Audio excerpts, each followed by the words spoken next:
Hello and welcome to the Blue Monday podcast, now in our 5th season, looking into the exciting happenings of Ipswich Town Football Club. I'm Richard Woodward and you are tuned into the midweek show, available every week on video and audio for a sometimes irreverent but always informative hour or more of football conversation. So make your Monday a Blue Monday, and joining me for their first appearance of 2020, Mikey Smith and Joe Fairs. Happy New Year, guys. How are we doing? Joe, we'll start with you and your immense beard. I think that's the only word I can use for it. Me and Mikey, we're doing all right for ourselves. But Joe, that's lumberjack-esque, I would suggest. Thanks, Rich. I was just explaining in the green room that I had to pay £17 for a beard tidy because my electric razor broke on the way to Edinburgh, which I discovered as I was getting ready for the wedding in about an hour before it. I mean, it's paid off. Did he dye it as well? I mean, it looks darker in colour, if anything, Joe. There's a bit of grey and a bit of ginger in there if you were to look closely, so try not to. Another man with an excellent beard is Mikey. Mikey, good to see you again. You made an appearance on the Lincoln show, was it? I'm trying to remember. Yeah, it was Lincoln. You and Dave did Lincoln. Yeah, so it was technically my first ever midweek show appearance of the season. Happy days. And then, this is, I'm back to back. This is good. Yeah. No more rotation. Exactly right. No more rotation.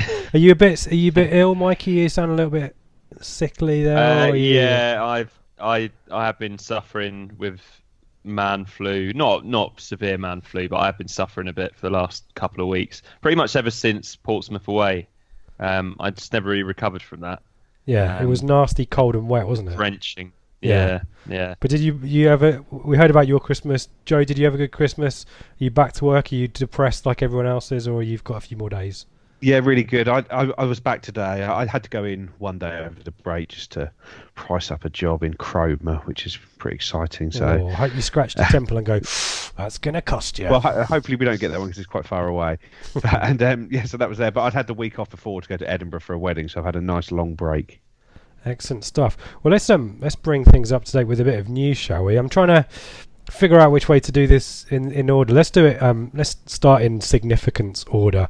A new deal for Paul Lambert, gentlemen. We've had plenty of questions on this topic, as you can no doubt imagine. So we won't go too deep into this at the start. But it's a 4-year extension to an existing deal, which was already had 18 months to run. Thoughts on this one? What were your immediate reactions? I think everyone's immediate reactions were probably the same on Twitter. Mikey, what was your thinking?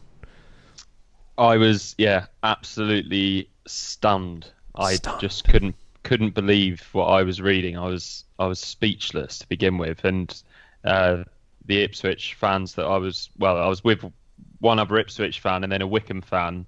And neither of them could believe it either. And I actually saw Amy Downs was in the same pub as me, and she was wasn't the White Horse. Shocked. She was shocked as well. No, it wasn't the White Horse. No, she wasn't working. Yeah, Joe, you'll have to tell us what. Joe, you'll have to tell us what the White Horse was like in a minute.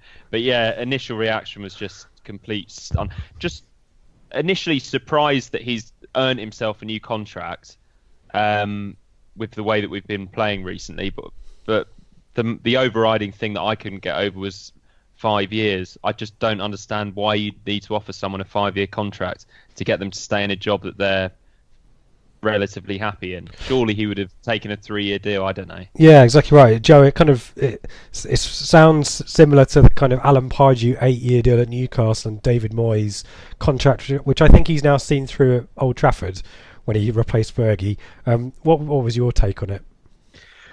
Well, I'd mentioned to you guys a couple of weeks ago that somebody had said, apparently Lambert's close to getting a new contract. I looked back at the text, and 16th of December, somebody had mentioned that to me, so 2.5 weeks ago. And even with that in mind, I still was absolutely flabbergasted when I read the news that it was there. All of a sudden, my phone, just as we were parking as we got to Wycombe, my phone just lit up in about 5 group chats. The same message came through, and like the same as Mike, I just don't really get it. Even sort of knowing, or sort of apparently knowing that it could be happening, I still couldn't believe the sort of length of it, the timing of it after a sort of a vote of confidence was put out on sort of TWTD and ITFC's website just the day before. It's like, how do you go from a vote of confidence to a 4-year extension, so a 5.5-year contract? It's crazy for me, but I'm sure we'll cover it more.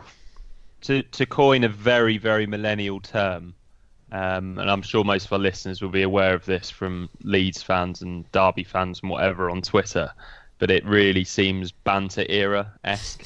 Like, it's the sort of thing that will get brought up many, many times when somebody looks back at Ipswich Town's banter era, which it feels like we're already in it. And this is just another second step decade in the road, of it's about to start, Mikey. Well, Yeah. a few people mentioned the Bobby Robson contract where he was under pressure and got this long contract. But to me, it feels more like the Alan Pardew contract where fans of other clubs and Evans is going to have this hanging over him. Like I say, there's no way that Paul Lambert is Ipswich manager in 2020. I was going to say, we all agreed he's not going to see this out, is he? No. Well, no, because if he does a well enough job to keep himself in it, he's going to get a better job for more money somewhere else anyway, possibly closer to home.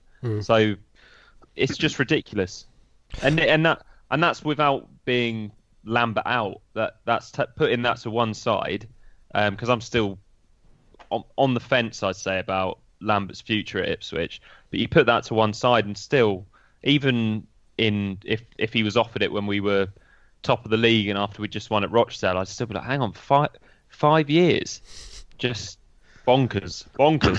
Well, I think apparently Sunderland had asked after him, according to I think Alan Nixon on Twitter a few weeks ago. I just noticed that when they went for Parkinson, they had inquired about Lambert, so that might have been the thing that kicked off the talks a few months ago, that someone else wanted him. But I don't know. We'll have a debate in the questions about what the message sends for this contract, this 5-year deal or 5-year contract, whether it's stability versus the motivation aspect. There's this safety thing in football. Sometimes it's a little bit too comfortable at Ipswich, isn't it? And sometimes a bit of jeopardy or a bit of, we've seen the opposite side of it, which is good players let their contracts run down, so we haven't got that risk.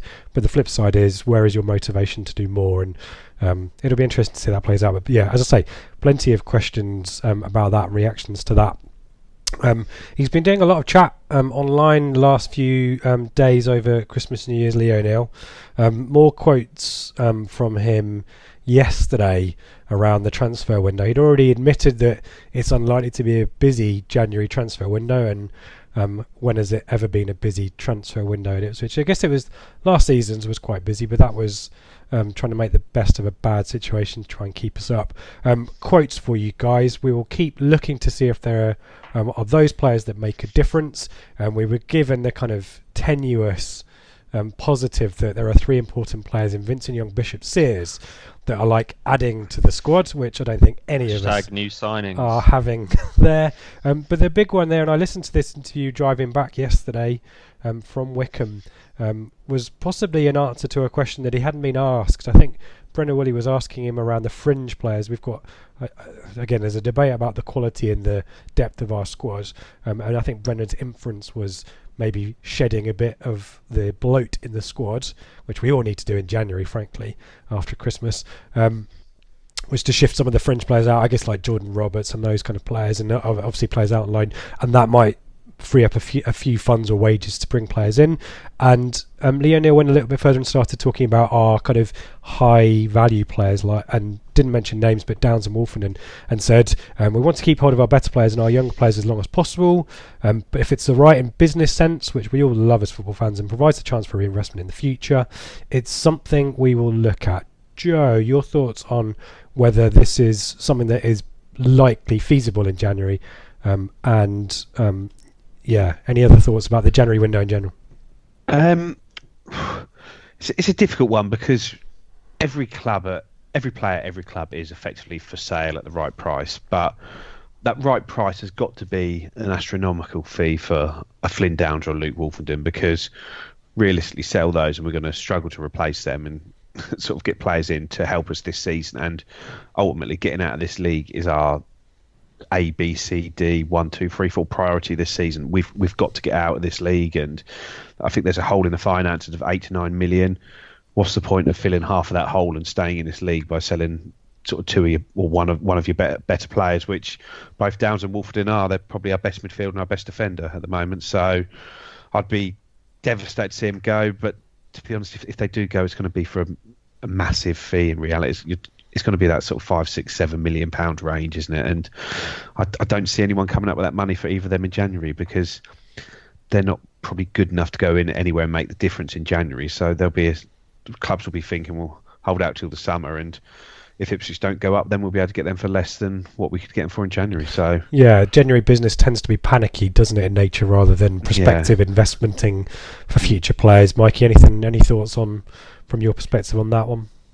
Yeah, I'd be amazed if, like Joe said, I'd be amazed if somebody came in with a big enough offer to tempt Ipswich into getting rid of them. But if they did get rid of either player, the hopes we have got of going up automatically just immediately out of the window. Yep. So it would be beyond short-sighted, because even if you're being short-sighted, it doesn't make sense. But I fully expect to lose probably both of them at the end of the season if we don't go up. Yep. He said it wouldn't be a busy one, Mikey, but we've already had 2 links the last couple of days. Jordan Shipley at Coventry, who scored against us a few weeks back, is a central midfielder, can play out wide, but is more familiar in the central role. So I'm not sure whether we're in the market for another central midfielder unless someone goes out.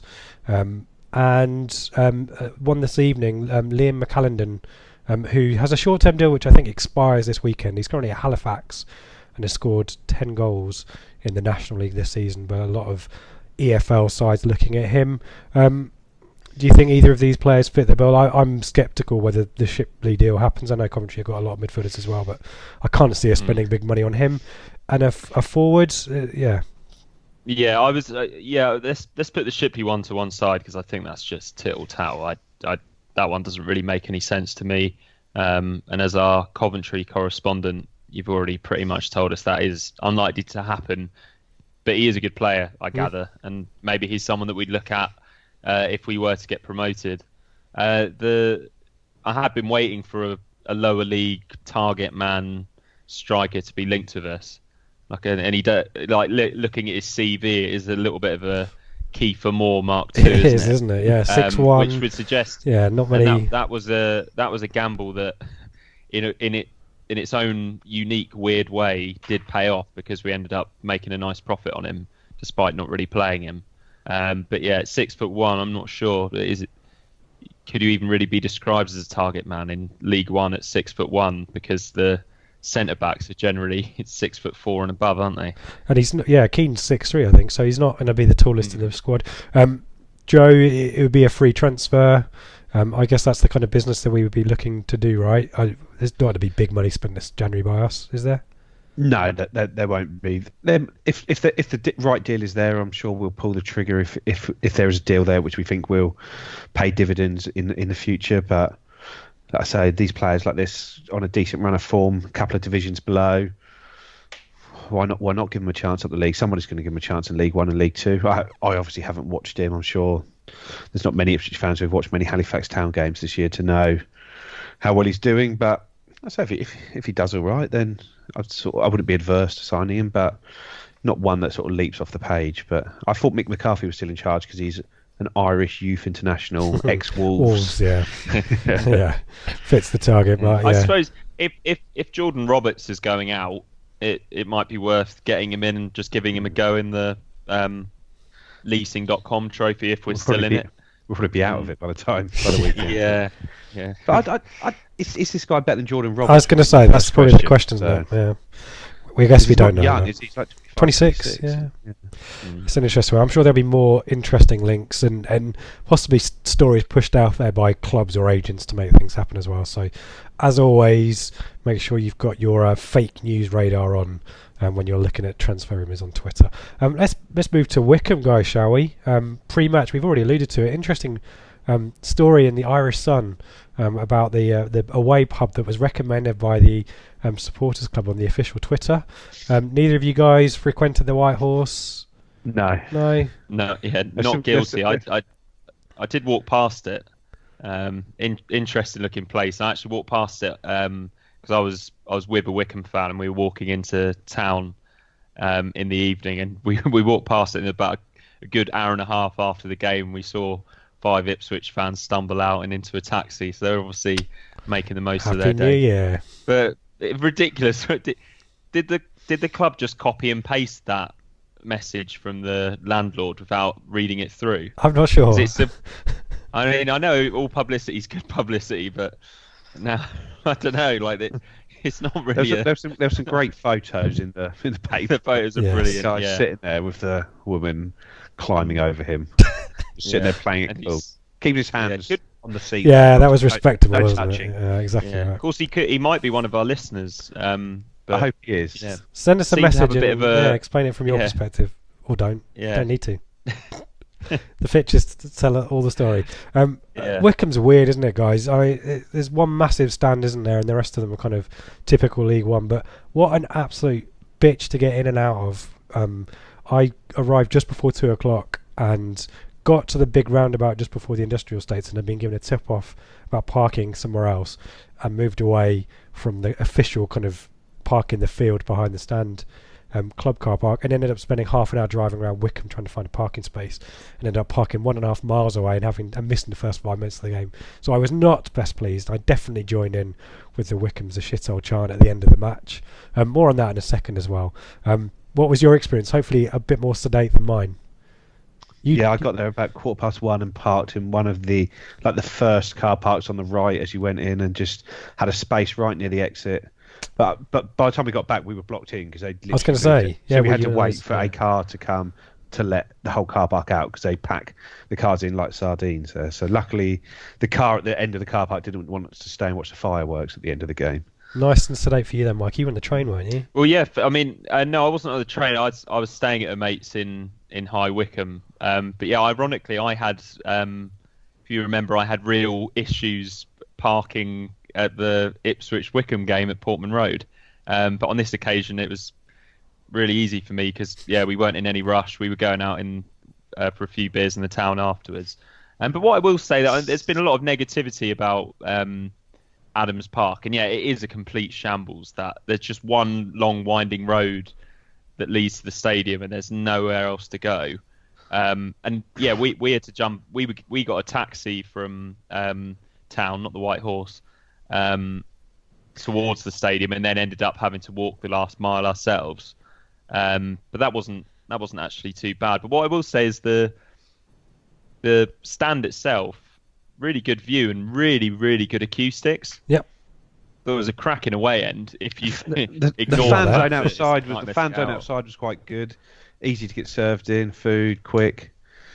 So no, I had a decent day because I got in and I got away quickly. I was back in Ipswich at 5 to 7. So nice. So I got out quite well as well. I had a half an hour 70, walk. 70 tops. 70 all the way.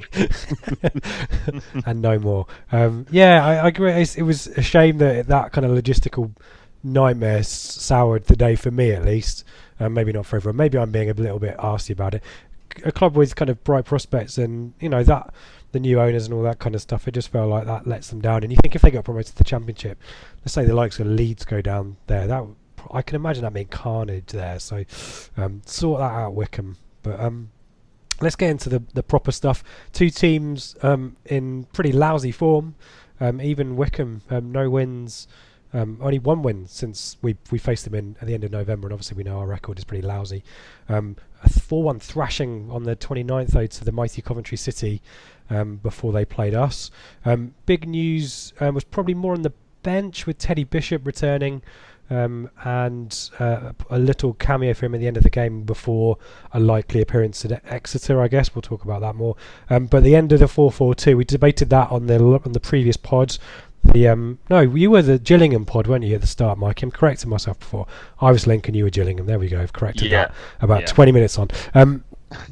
And we thought the 4-4-2 was iffy anyway. Donasian's injury kind of forced our hand, but a 3-5-2, guys, with Wilson coming in. Emir Hughes, a Leicester spotted Emir Hughes, after a pretty poor performance by all accounts. Peterborough won the leaguesing.com trophy, is mysteriously suddenly in the starting 11. Joe, what was your take on this lineup? I think sort of Donasian's injury forced our hand because we just didn't have a proper right back, and I think going in with Garbutt as an orthodox left back and Wolfenden presumably as an orthodox right right back was probably going to be a bit of a struggle. So I can see why we went 3-5-2. Personally, I'm not a massive fan of the formation, but I like to get three bodies in the midfield, and I think it probably allowed us to put probably our better players, which were yesterday and have been, like Luke Garbett, in a position that suits him more. It allowed us to put Jackson Norwood in a sort of both start. It allowed Alan Judge to play in a central role where he could get on the ball and do a bit more. So it was probably the best out of the personnel we had there. It probably suited us best. Mikey, Alan Judge had been starting on the left-hand side in a 4-4-2. We'd criticised it, certainly on the Lincoln show. I don't know whether I can't remember whether you and Dave mentioned it as well. But probably the position that he wants to be playing in. And for us, less of a risk, obviously, with him not having a wide position and having to do some defensive work. Were you pleased to see him in that kind of number 10 role as well?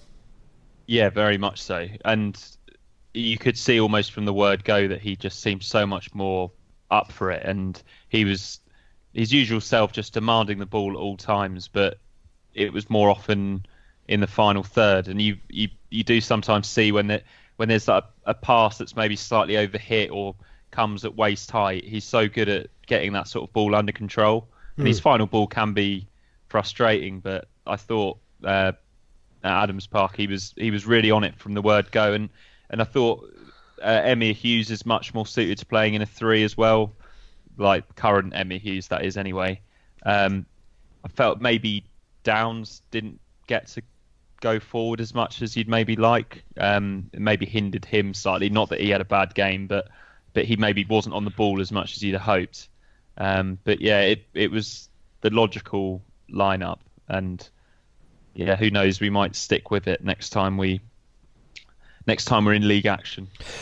Norris came into criticism, certainly in the Lincoln game. It was mixed reviews on the Gillingham one. I think he was a man of the match and had statistically had done all right. And then I don't particularly remember him having a good game. I remember him certainly passing the ball straight to Mandron, I think it was, in the Gillingham game. Yeah. I think there was a little bit of surprise that he started in goal. More on him, obviously, later on as well. But I guess good consistency, which is what we've been asking of Lambert of late, to keep him in the team. Let's get in. Go on, Mikey. Norris was very consistent to his previous performance as well, but we'll get to that, won't we? Wycombe quickly, 4-3-3 for them as always. Allsop in goal. Jacobson left back. Charles comes back into the centre alongside Anthony Stewart. Giles Phillips the other full back. Midfield 3 of Freeman, Offerbore and ex-Ipswich youth player Matt Bloomfield. It's Smith, Samuel and Wheeler up front.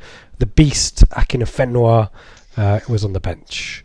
Let's get into the action, guys. 6 minutes. This is the start of a minute of frenetic end-to-end action, which really should have seen Wycombe take the lead. Offerboard is with a big punt down the field. It's Chambers and Samuel who are tussling for the ball. Chambers gets his head to the ball, but Samuel gets wrong side of him and manages to catch onto the bottom of the ball, volleys it across, I think it's basically 3 yards out, right in front of the face of goal. It's Paul Smith there who completely misses the target with the goal gaping, and that was a massive miss, wasn't it, guys? Where were you positioned? Right side of the goal? Anyone have a good look at that one? Yeah, I was on the right side of the goal, but the ball does just flash across and it bobbles into him. So he goes with his right foot, Joe, doesn't he? Yeah, it wasn't it's one of those ones that it looks a dreadful miss, but I think had he finished, it'd been a decent finish to score from there, because it was. Yeah. It was an awkward chance. It wasn't as easy as it looked, maybe. He saw it late, and my initial reaction was what you just described, Joe. That it was maybe one that was a little bit harder than it seemed. But then when I watched it on the telly and the highlights, it looks much worse from behind. But yeah, from behind the goal, I was right in the middle. I was fully expecting him to score, but he must have seen the ball really late because he just went with the wrong foot, didn't he? You guys are giving him the benefit of the doubt. I'm calling that a sitter. It is a sitter. But the next attack, Garber is playing in Jackson down the left-hand side. He beats Stewart for pace, rushing into the areas. He gets a low cross that kind of avoids Norwood narrowly, but falls to Edwards, who is dashing in from the right-hand side. Hits a low shot, and it's Darius Charles. He kind of sticks a heel to clear that off the line. That was a good opportunity there, guys, wasn't it? That was. I thought it hit the post from the away end. It's difficult to tell. I thought that as well. Yeah, optical illusion. I thought it had hit the post, but then we got a corner from it, didn't we?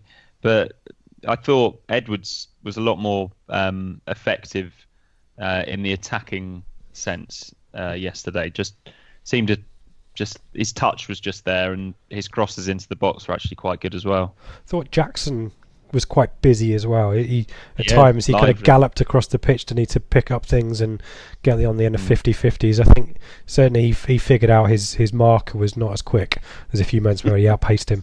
10th minute, Jacobson curls in a free kick just wide of the post. I'm not sure, Joe, this is your side of the goal again. I'm not sure whether Norris has this covered. It goes wide. I'm not sure. I think it's quite. I thought it was quite well wide, and Norris seems to put his arms back from it. He seemed to leave it rather than worry about it. He didn't look worried. Fair dues. 12 minutes. Norwood is played in down the left-hand side. I think it's a miscue from a Charles clearance, and Norwood takes an early shot. It's high, wide, and into the stand behind the goal. 37 minutes. This is a really good chance for Alan Judge, actually. And it's a header. It's Garbutt who tricks his way to the byline, sends in a floaty cross back over the penalty spot, and Judge loops the header kind of back across the goalkeeper and also has to stretch and make a good save. That was a good chance. It was a nice header, that, wasn't it, Mikey, from Judge? Not one you'd expect, I guess, from a player of that stature. No. It was sort of reminiscent of that Daryl Murphy header away at Bournemouth a few years ago, where he's really used his neck muscles to loop it.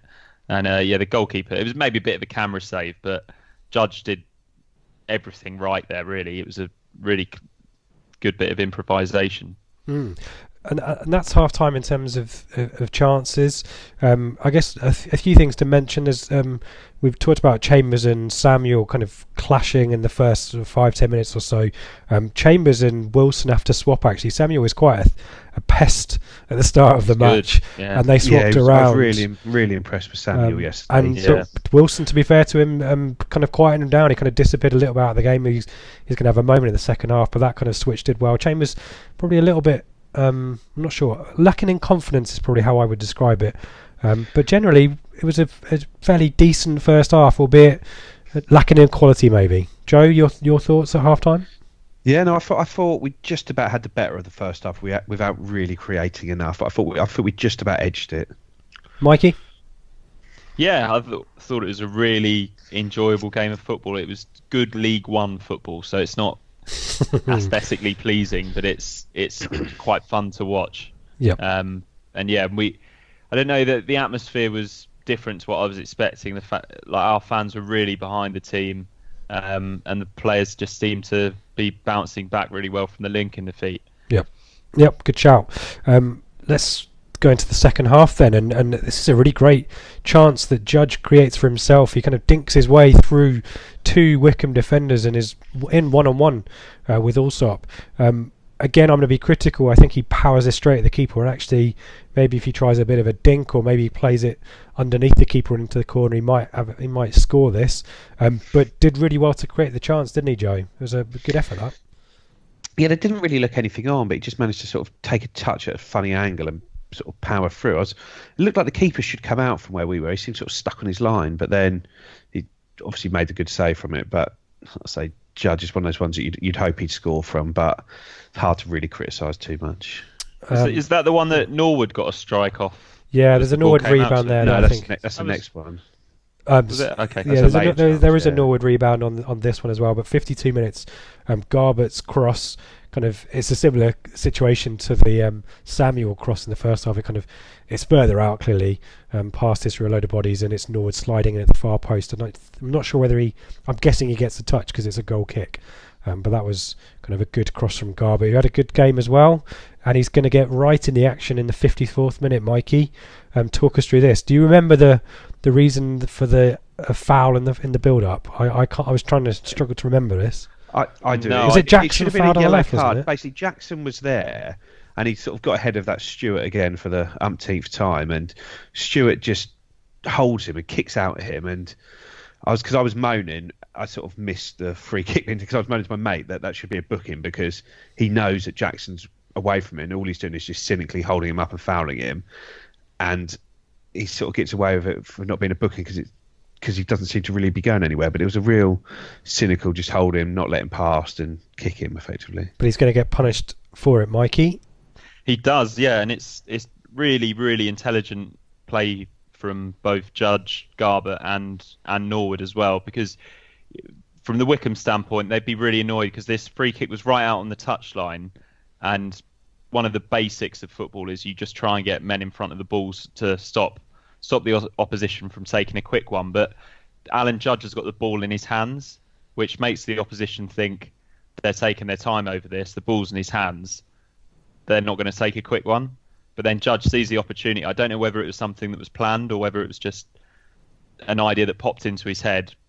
And what is very impressive about what Garbutt did, when you're taking a quick one, he hasn't had time to really set himself properly. So it's more like an open play cross. But he just whips it into absolute perfection. Perfect pace, perfect height, perfect direction.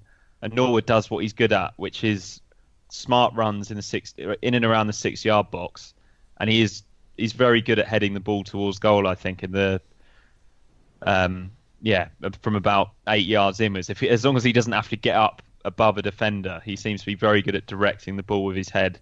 Really impressive bit of play, and the players really maybe really making a point of coming over to the away fans and celebrating. It was a nice moment, but it did make me wonder whether it was a little bit contrived after Chambers' comments the other day about not celebrating, but Indeed. They certainly celebrated on this occasion. Joe, dare I say the words Trent Alexander-Arnold to you? You can, but there's more of a Kane Vincent Young on the other side, isn't it? Oh, remind us of that one. I'm trying to remember. No, I just mean just in general his play. Oh, okay. I meant like the instinctive nature of the set piece, but what the corner taken quickly, Origi. Yeah, exactly right. Yeah. No, I thought it was really good. Great delivery, like perfect delivery from Garbutt, who's really impressing at the moment. And deserved, I think, on the balance of play. Norwood we started the second half really strong, didn't we? Yeah, absolutely. Norwood kind of stays down and looks uncomfortable for a while. He's got sock ties that he rips off, and he does the kind of substitution sign to the bench, but he actually stays on.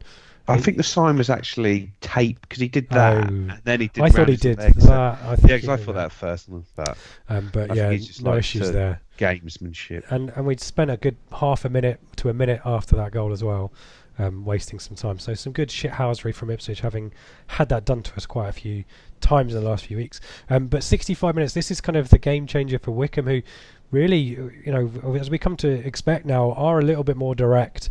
And if you're going to go direct, you may as well bring on Akinfenwa. 65 minutes, he comes on for Smith. And 1 minute later, Joe, he's going to cause a bit of panic in our penalty area, isn't he? Is this the goal? This is the goal. It's a minute later. Because he'd won it one before, but basically as soon as he's on, their keeper, like his kicking is unbelievably accurate. It was in the home tie and in the warm-up. He just puts the ball exactly where he chatting to each other. Akinfenwa and the keeper. He was kind of directing him, wasn't he? It was quite interesting. He'd been on 2 minutes, and the first header lands straight on his head. This one comes through again straight on his head. He's got two men round him, flicks it on, and then it's a sort of calamity from there. You've got Wheeler gets in. He's got 4 defenders around him, 3-4 defenders around him. Chambers lets him get off his shoulder too easily, in my opinion. And then Norris just comes flying out and is in absolutely no man's land. And the ball gets lifted over him. And if Norris doesn't come out, we're very unlikely to concede if Norris doesn't come out there, because it's going to take something special to beat the keeper when you've got 3 men around you. But Norris made that far too easy. And sort of the Lincoln goal, like I say, the Lincoln goal was a brilliant finish from Walker, and you come out flying like that, and 9 times out of 10 that ball isn't going to land in the exact spot it needs to not bounce over the bar. This one was easy, really, wasn't it? He only had to lift it over him, which he did, and all that hard work goes out the window, and all of a sudden we're on the back foot. I don't want to put you under pressure, Joe. I'll ask the same question, Mikey, as well. 2 of these goals, admittedly, you're right, the percentages of the Lincoln goal are a lot less than this one. This was more costly because of the outcome of the game. Is this enough to cause Holy to come in? A lot of people calling for it with questions about it. Are you thinking that Norris stays in and learns his lesson, or Holly comes in? Personally, I haven't seen enough from Norris to say that he's any better than Holly. I'm not saying Holly's streets ahead of him. I don't think there's a huge amount in it, but Holly is our player. He's got a 2-year contract. He should be the one being persisted with at the moment, because he hasn't really made a mistake. He hasn't made a mistake that's led to a goal. And he was brought in for the Wycombe home game because they played quite direct football. He came in for that game, really helped us mopping up balls, coming out, saved a penalty at the end of it, and then sort of was back out the side. And I think we're playing Wycombe again, and I don't know, are we rotating the keepers or are we not? I don't really get what's going on there, because we changed them 8 times in 10 games. Then Norris has played 3, but I just don't see what Holly has done wrong to not be the number 1. He hasn't given up his shirt, in my opinion. Mikey, do you agree with that? Yeah, it's puzzling, and I imagine that maybe because of the discussion with the players where they're saying we need to stop chopping and changing and making all these changes, maybe Lambert listened and decided that it wasn't the right time to bring the goalkeeper back in. But problem with Norris is I think he's like a fairly good all-round goalkeeper. He doesn't have like a massive blind spot, but he doesn't command the area. He's good at catching crosses if he actually does come for them, but he never comes off his line. So every cross that comes into the box, you're putting pressure on the defenders because they know they're going to have to deal with it every time. And then he just seems to like flying off his line when it isn't a cross. Like when I think he's very keen to sort of come out and mop up, and he's just got 2 badly wrong. And you'd have thought that after what happened at Lincoln, he would have just played a lot safer rather than come flying out like he did. In the Gillingham game before that, he passes the ball straight to their striker as well in the game, and he doesn't get punished for it. And so I'm not particularly anti-Will Norris. I don't think there's a huge amount in it, but the benefit of the doubt should be going to the player that's contracted past the end of the season. And I know people are saying, oh, well, apparently Wolves might have said something. Well, if Wolves are saying he's not playing enough, I want to take him back, then he goes back and we sign somebody else on loan. There's plenty of other keepers out there, and Priesbeck did well in his sort of game in the EFL Trophy, and he might get another game this weekend. But I'm not worried. If Wolves get him back because he's not playing enough, well, he's not good enough to get in the team. So let him go back, and thanks for your time. And I'd say he seems a good guy. He's obviously a good keeper. But he's our best mate now, isn't he, Joe? Yes. Oh yeah, I forgot we met him. Let's there's not a huge amount of action after this, to be honest. A few sights for both teams, really. The big chance here though, 70 minutes, Jackson does well. He kind of spins under a challenge or a foul, gets to the edge of the area, kind of sends in a speculative low cross, which is cleared to the edge of the area where Alan Judge is kind of running on, and he sides foot this back across goal again, where Alsop makes probably a camera save. Again, Mikey and palms this away, but to me, he's got the whole goal to aim at. I know there's bodies in the area, but he's got a clear sight for goal for me. Yeah, and maybe could have positioned it better. Especially when you see the warm up, and in the warm up, they're having that exact chance all game, and he's banging it in the corner every time. And this is a different one because compared to the earlier chance. At the ground, that looked an easy chance that he should have scored. But when I watched it back on TV, the ball sort of comes into him. It's quite sort of in his feet, and so it looks harder to open up from when I watched it back on TV. So maybe the benefit of the doubt there. But I think it was all game. Yeah, you did. Yeah, I've noticed it before, Joe. That when they're doing their shooting practice before the games, Alan Judge's shooting is absolutely fantastic. But this one was a tricky one. Because it did come sort of straight at him, and I did think maybe he could have gone for a bit more power, and then the ball naturally would have drifted a little bit wider of the goalkeeper. But I think he's a player that's not particularly high on confidence when it comes to shooting, and at the moment anyway, and he's just tried to hit the target. Which, I mean, if it goes under the goalkeeper, you'd have said, yeah, well done for hitting the target. And maybe a couple of weeks ago, that chance falls to someone, and they take a touch and play a pass, and the chance goes away. If that chance fell to a Tommy Miller or a Matt Holland, or obviously John Walk, if you're going further back, that the ball is probably going in the back of the net, isn't it? Even if it isn't an easy one. Yeah. 75 Akinfenwa as a sight. He's pretty much unmarked, I think, a far post when Jacobson sends a free kick in, but heads wide. 79 Keane comes on for Norwood. Norwood's got his goal. He's taken it really well. I wouldn't say again it was a great whole match performance from him. It's 80-minute performance. But Mikey, were you more impressed with him than you had been in previous matches? He kind of had a bit of a... Joe's nodding and shaking. We'll go to Joe in a second, but yeah, what's your thoughts, Mikey? Well, he scored, didn't he? And that's what he's there to do. But you look at Samuel's performance for Wycombe, and most of the hustling and bustling that he's doing is stuff that Norwood can do and he has done before. And that Samuel's obviously a striker that's on form, and Norwood, even though he's still scoring the odd goal, which is promising, he's just not doing that side of the game particularly well at the moment, and he gets frustrated, and he's maybe too busy concentrating on the dark arts rather than just getting his body into the right position like Samuel does.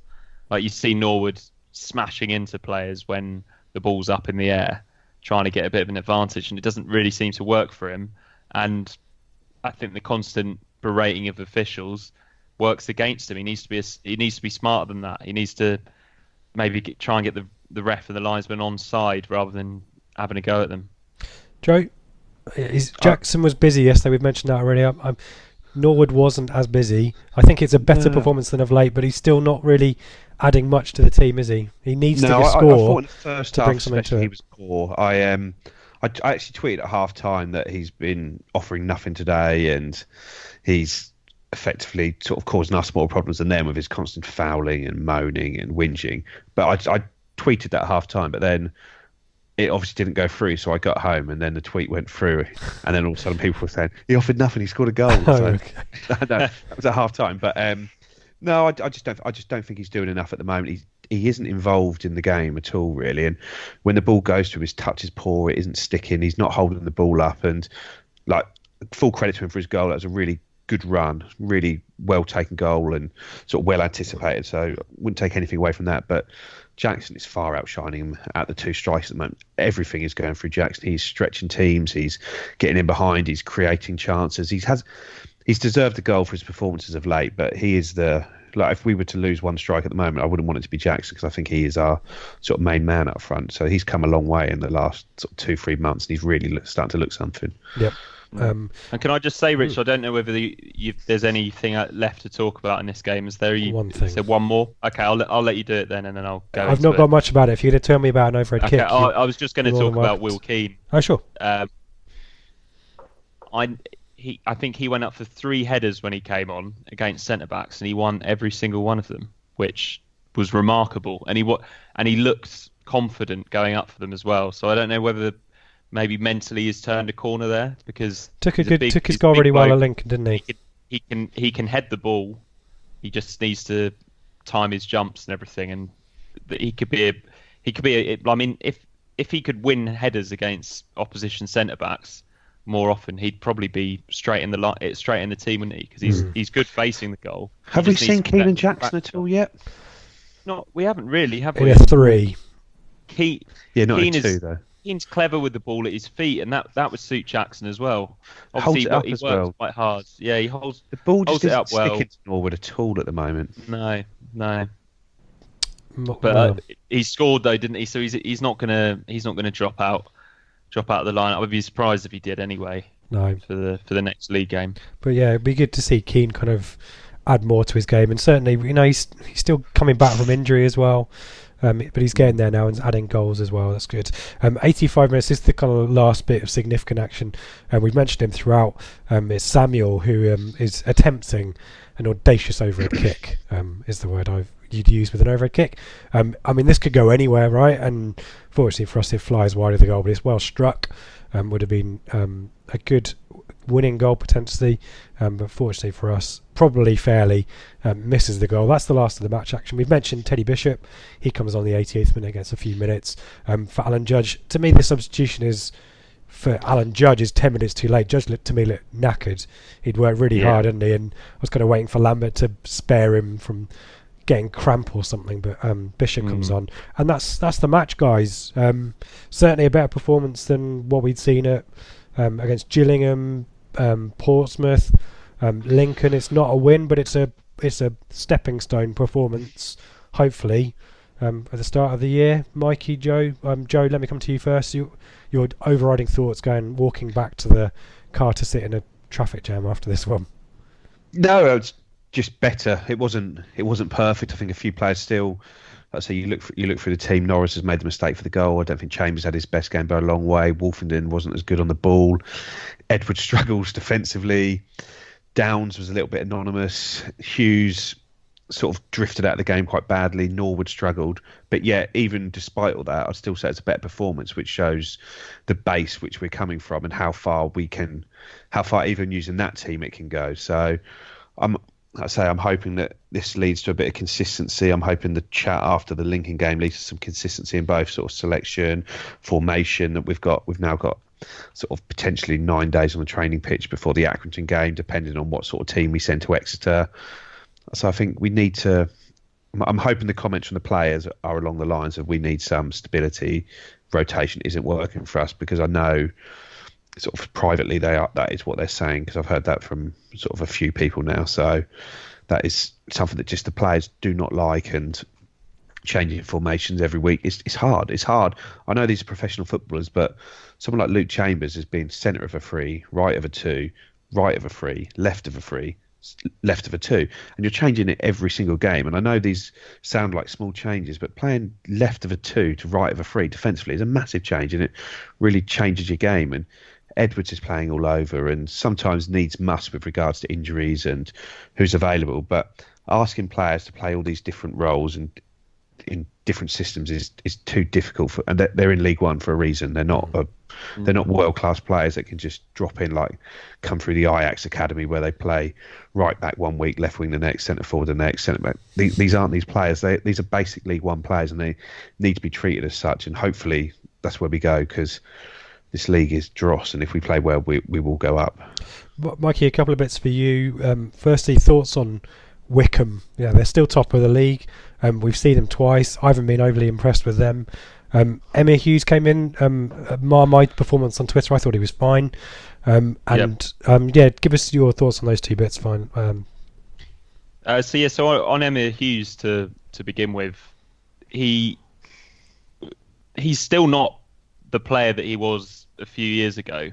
But I thought, considering he hadn't played for a while, he came in and he did play. He played fairly well. He's not the player that he once was. Like you rarely see him like bursting into the box. And from about 70 minutes, he's absolutely goose, to use a Mick McCarthyism. You can see it in his face that he's absolutely knackered, and that would have he should have been taken off probably on the 70-minute mark. And obviously Judge came off as well. But I felt like both of those could have been changed. But what Hughes does offer, even if he isn't at his best, is physicality in the middle of the park. Like, he wins so many headers, he wins tackles, he's relaxed on the ball, he's not scared of a tackle. He does bring something to the party, and arguably he's bringing more consistency, despite not being at his best, than Andre Dazelle is. And I think it was maybe a choice between the two of them. Dazelle, obviously, his ceiling's higher than Emma Hughes' at the moment. We've seen some nice touches and good passes, but the bare minimum you get from Emma Hughes is the physicality, and you get none of that at all with Andre Dazelle in the team. Obviously, that's not really his game. But yeah, on Wycombe, they obviously saw Ipswich. I think both games they saw it as a massive game, and they maybe gave us a little bit too much respect. But what they've got. Akinfenwa that's arguably their plan A, and then they've got the plan B of getting men around Samuel, who's a nippy player, and they've got some quite skillful players. They were missing their best player yesterday. I think he's called Gabe or Dominic. It's a short. Yeah. He's their best midfielder. They were missing him yesterday, and when they came to Portman Road, they were just desperate to get a point. So they've clearly got a good manager. They've lost a bit of momentum, but yeah, I think they'll be happy after that 1-1 draw. Probably better than 90% of the team. Yeah, teams exactly. in the league. They're so organised, and their centre backs they've got a little bit more about them. They've got the physicality of the League One centre backs, but they've got a little bit more about them on the ball. And yeah, they do play long balls, but like Joe mentioned, the goalkeeper, he's got very accurate kicking, so they're playing long ball but very, very effectively. But it's not long ball all the time. They're a decent side, and yeah, lovely firework display afterwards as well. Yeah, though I will mention this: if your owners go on the pitch with a microphone, that's a bad sign. Don't have that. And we talked about the one road in to Adams Park. There was one exit out of the stadium for us as well. So you clog up the 1,800 away fans. and then start a speech and bloody fireworks, you should expect the reaction that you got from the Ipswich fans, which I thought was quite amusing. So that's a lesson to be learned from the Wycombe perspective. What I liked about it was, and I'm conscious that we've already been chatting now for over 45 minutes. We haven't even got to any questions, but I liked how he started by saying, "I'm not going to do a speech," and then proceeded to do like a good 6-minute speech despite all the heckling that ended with a "let's count down to 1 because 1 is where we are in the league, baby." Yeah, just absolutely, just so American, wasn't it? Let's do some questions, Mike. Do you think Wycombe will stay in the top 6? I think they might drop out of it. I think they're running out of gas already. They have got some players who are carrying injuries as well. So I'm not 100% sure they'll stick around in the top 6 either. But as I say, probably if they get some form back, they're better than most teams in the division. It's just we'll talk about we'll do the roundup in a bit. I'll dump play your stats right, Mikey, to buy us back some time because it's not a good one. Let's do some questions. Okay. Mouth 11. Let's start with the Lambert ones. Has any other manager in the history of football ever got themselves a new contract after 10 games without a win? Only at Ipswich. Hey, Mikey. I'm just going to add some stuff into this. Morris Cloud, rotation does not seem to apply to managers. If this does not work out, it'll be expensive. Was anyone after Lambert? Doubt it. So was Emmy worried about a fit of peak? One more. Nick R24. Is all this negativity towards certain players and the manager's self-perpetuating behaviour caused by a deep-seated lack of trust and patience following 10 years of football obscurity? I think it's more than that, isn't it? What role does the negativity play in uniting the fan base and moving us towards success? So there's kind of 3 bits there. I mean, we've talked, I think, about the message that awarding this deal does and the timing. So I think we've covered that. I'm not sure anyone else. We've talked about Ndon asking about Lambert before, but what message does this send, Mikey? Is this a positive move towards stability, or is this more kind of evidence that we still don't really know what we're doing off the field and we think we're doing the right things, and maybe it's more about uniting the fan base and stopping the chat about Lambert out? Yeah, I mean, if you're going to talk about what Lambert has done well, the first thing you look at is the fact that he's got bums on seats one way or another. The attendances are up. The away attendances are up as well. I don't know whether Marcus Evans has been made giddy by this, whether the increase in attendances and whether he thinks it's going to keep going because of Lambert. Or what it also maybe, like this deal, it seems to show that Lambert is kind of calling the shots a little bit because he threw his toys out of the pram before and got Kane Vincent-Young, and now just quickly, Mikey. Sorry. Okay. David Strang asks, Lambert's new contract makes him the most powerful man at the club. Are we in danger of becoming a cult of personality? I just felt like you were going towards that route. Yeah, well, perhaps we are, because it seems like whenever Lambert gets angry about something, he gets what he wants.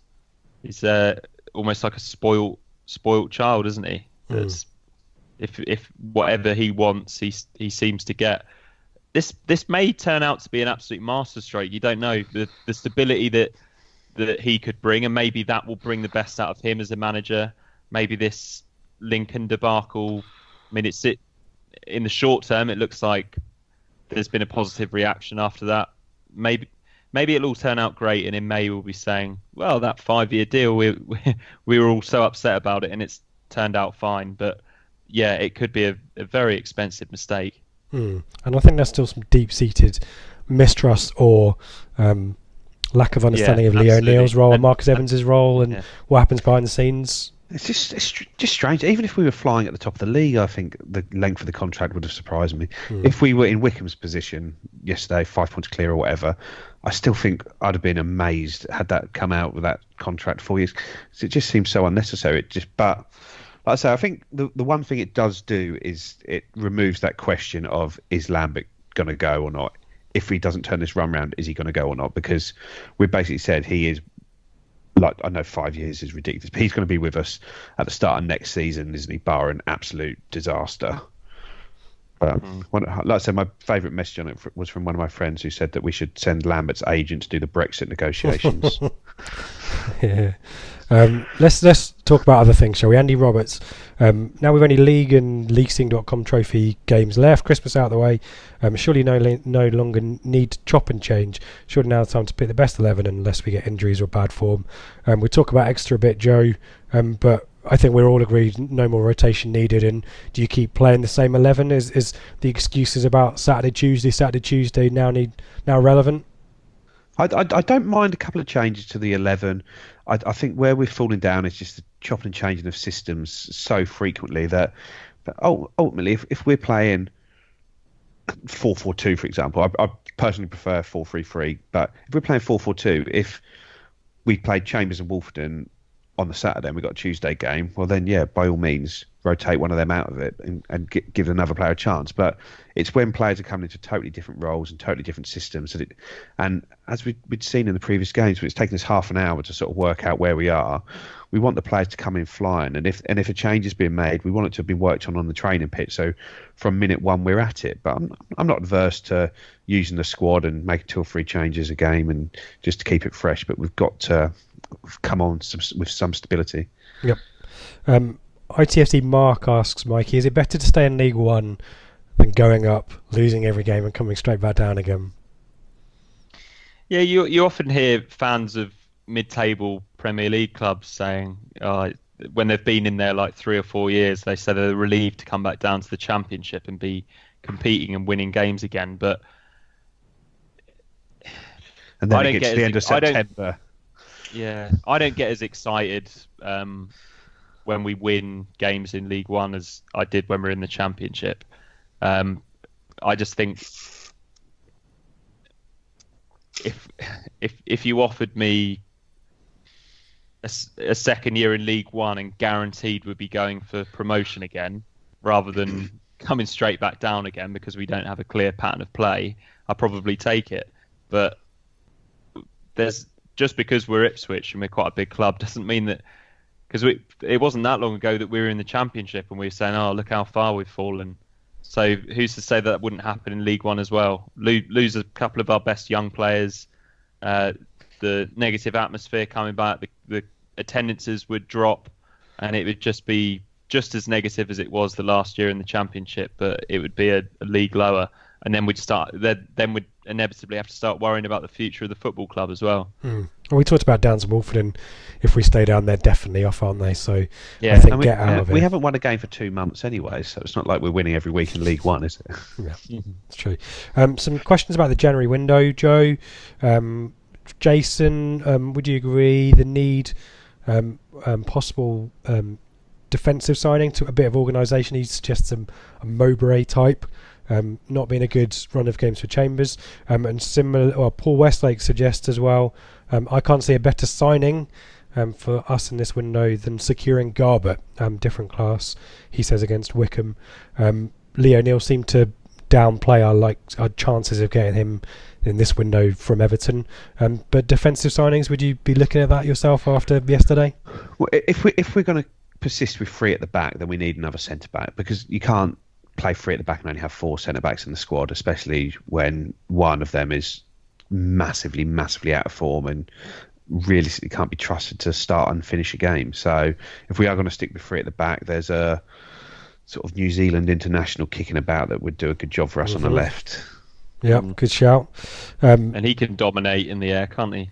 And in both boxes, he's a threat, and is left-footed, which would allow Wolfenden to play on the right, where he can actually carry the ball, because Wolfenden's distribution yesterday was pretty patchy, and a lot of that is because every time he's getting the ball, he's having to come inside because he's on his wrong foot. When he's played on the right, he's looked real quality there. So if we could sign a good left-footed centre half and get them there, I'd be really happy with that. Both Brad Archer and Dave Gort on the questions as well both say raise questions about our defensive qualities. Dave says about an old-fashioned centre-back. Also mentions the pitches. Yesterday's pitch looked a little bit heavy, and he was wondering whether that's something we're struggling to deal with. They're only going to get worse from now on. Well, exactly right, yeah. At least it's not pissing down rain constantly at the moment as well. Brad Archer flags that given the quality we've got, maybe we need to tune up some of our defensive stuff, such as defending corners and free kicks. perhaps sticking a man in front of Akinfenwa, as he says. Your thoughts, Jen and Mikey, on defensively? We've kind of looked a little bit off, haven't we? Lincoln game exposed a lot. Clearly a clean sheet against Gillingham. We've talked about the signings, but what's your take on the organisation? The 3 at the back versus the 4 at the back. What do we need to work harder at that?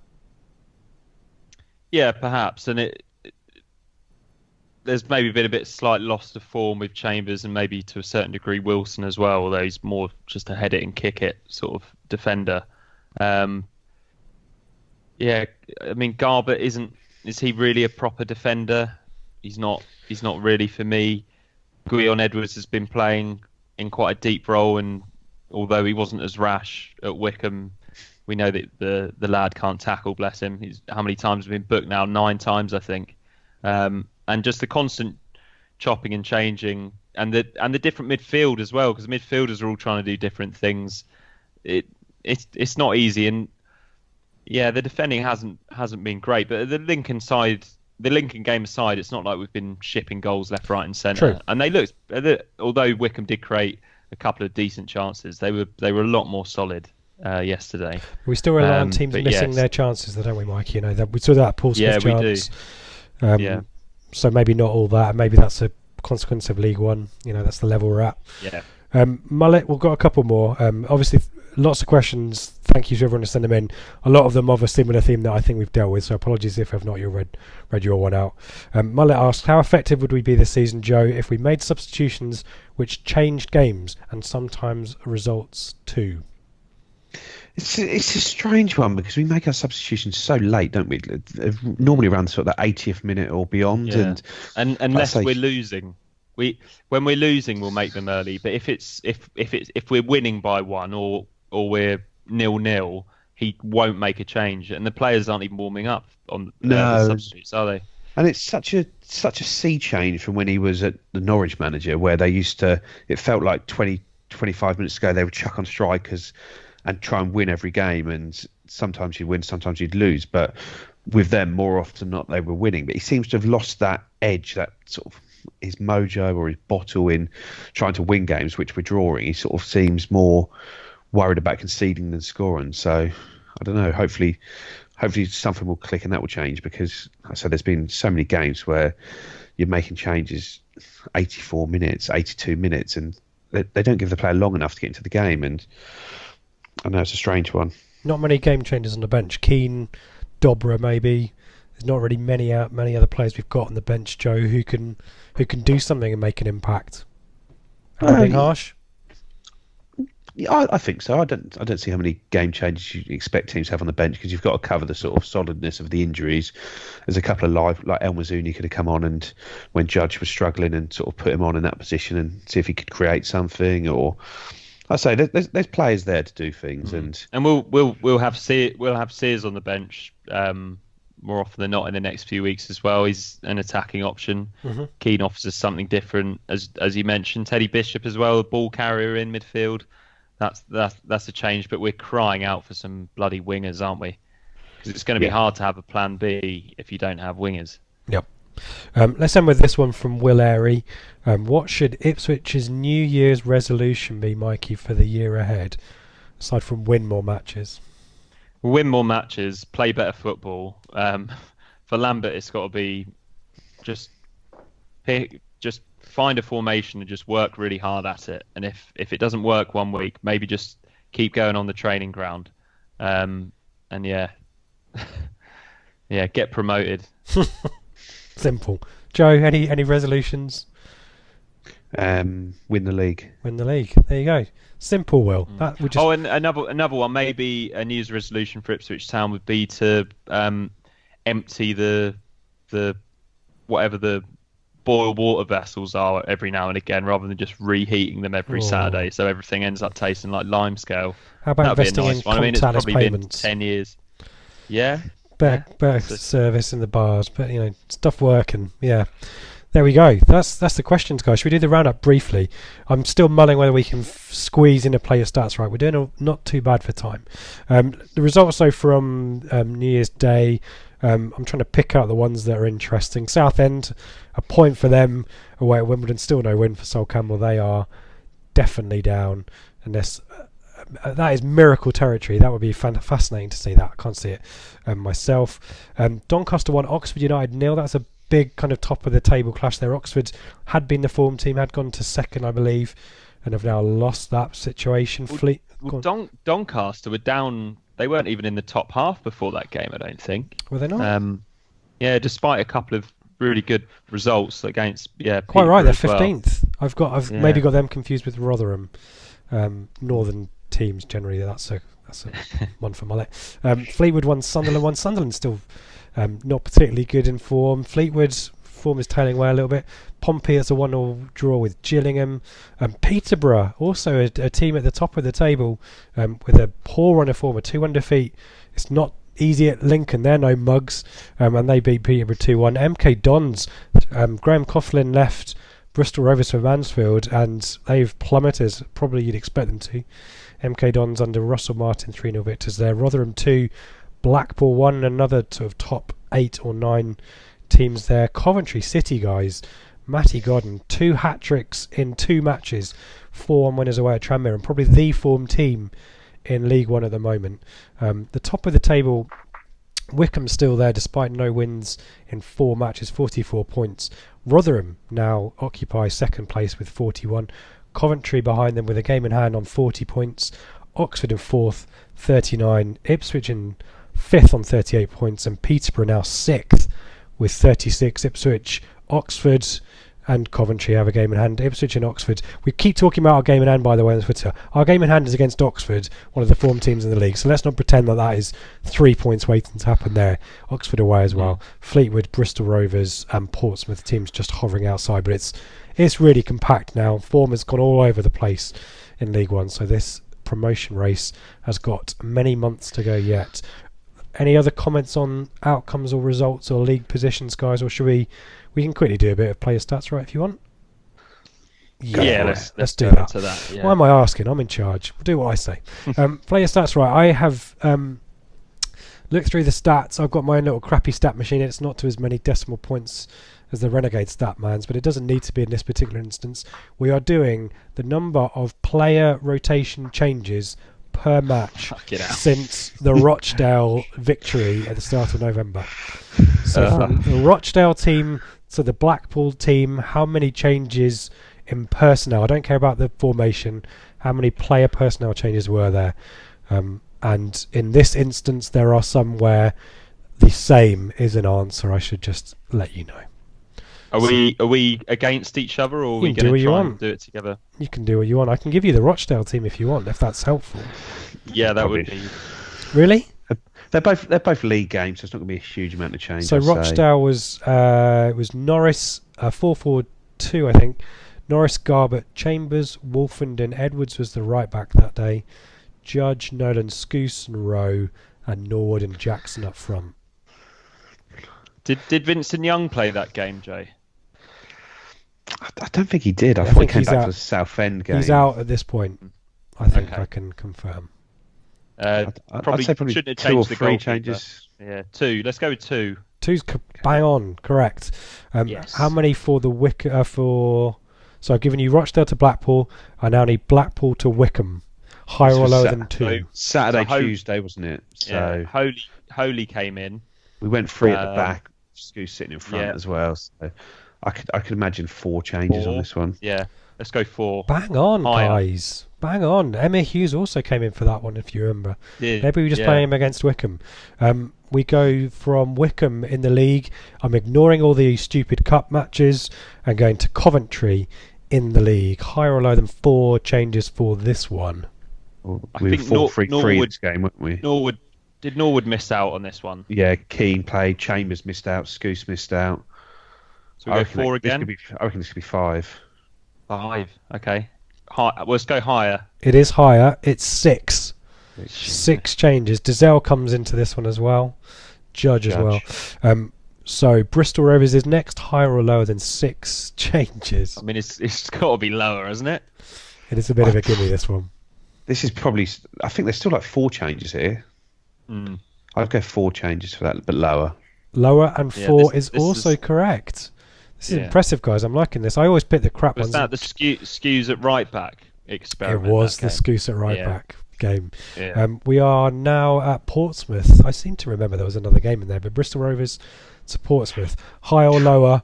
Spoiler alert, or the same? I think it was the same, probably 4, because it was we'd gone 3 up front, but with Keane, Jackson, Norwood against Bristol Rovers, and then obviously at Portsmouth it was not those 3, was it? And we'd gone back to 4-4-2 there, I think, hadn't we? So NCR comes in as well. Yeah, it was Keane and Norwood, wasn't it, up top? Was Keane and Norwood? Yeah. Yeah, no Jackson. So is it the same? It is the same. Gillingham so next. Gillingham. Higher or lower than 4 changes for Gillingham? I think that was 3 changes, that one. Yeah. Did Donacien play? Donacien comes in. Yeah, Mchale kept his place, so it must be lower. It is 3, Joe. Correct. We're on to Lincoln now, where I'm not going to give you any prompts. That's a whole, apart from asking probably work out there. Yeah, it's the same, isn't it? I think 3, yeah. It is the same. And yesterday, changes from the Lincoln game, higher or lower than 3? Hughes came in. Wilson, or did he? Yeah. Wilson in, 2. So we went from 4-4-2 to 3-5-2, didn't we? Edwards definitely started, didn't he? But Judge did he start at Lincoln? Yeah, I think he did. He did. 2 changes, I'd say. 2 changes is correct, lower. Joe. Yeah, brilliant stuff. That was, and also I guess illustrates this kind of peak of rotation happens around the Coventry match and starts to tail off now again. There are some. The cup game. Now we've got a cup game around the corner, haven't we? I should have stuck the cup matches in there. That's probably more interesting, isn't it? But a good experiment nonetheless. Still fun. Good stuff. Right, that is the end of the show, guys. We have got to 1 hour and 11 minutes. I'm pretty happy, Mikey, that I got that back on track. But the debate, the chat is always good. Let's do some plugs before we talk briefly about Exeter. You can find the channel at Blue Monday ITFC. You can also find us on Instagram. If you go searching for the Blue Monday Pod Team, all one word. We need more photos from the rest of the team. Me and Mikey have had some stuff on there. It's generally my stuff, so Joe, if you're ever parking up, with one of your selfies from the White Horse, Joe. Yeah, never mind. Gutted to have missed out on it. No, cameras are not allowed, aren't they? I don't know anything about these establishments. What am I talking about? So you can find us on Instagram. I don't know what you're talking about. You do not punish women for having big boobs. They should be celebrated. YouTube. We have. I forgot to mention this after the linking. We have relocated our YouTube channel, so we have a distinct little Blue Monday identity on there. We still need more. A few more videos uploaded to kind of boost our search rating. I don't even know what I'm talking about. If you go looking for Blue Monday Podcast #ITFC, we show up in maybe the 5th or 6th result on YouTube. All the old stuff is still on Ben's channel. Rich will put the link on Twitter. So the link's on Twitter. Just subscribe to it. Simple. I don't know. I'm giving all these complicated instructions. Joe, where can we find you on Twitter? And is there anything interesting academy-wise coming up for you? No, it's the break at the moment. So at ITFC_academy, there's no games at the moment. I think they're probably back this week to play next week, and at Joe Fairs for the personal stuff. Mikey, any interesting Ipswich angles that you've managed to find for your work of late that we should keep an eye out for? No, nothing, I'm afraid. And yeah, as you know, the only place in Suffolk that you can watch my Premier League content is in the Curve Bar, which streams from foreign broadcasters. You can find me at Mikey_Smith13 on Twitter. And yeah, maybe give the Renegade Statman a little bit of love, because he's been getting a bit of heat recently, but he's such a important member of Ipswich Town Twitter, I think, and he brings something completely unique. And yes, he is a bit of a wind-up merchant, but he's fundamentally a fantastic man. Yes, exactly right. Here. And this isn't sucking up to him, because he doesn't listen. He won't listen to it at all, Mikey, so it doesn't matter. But I don't endorse Mikey's comments either. Which one? Yeah. So go and give some love to at ChompX3.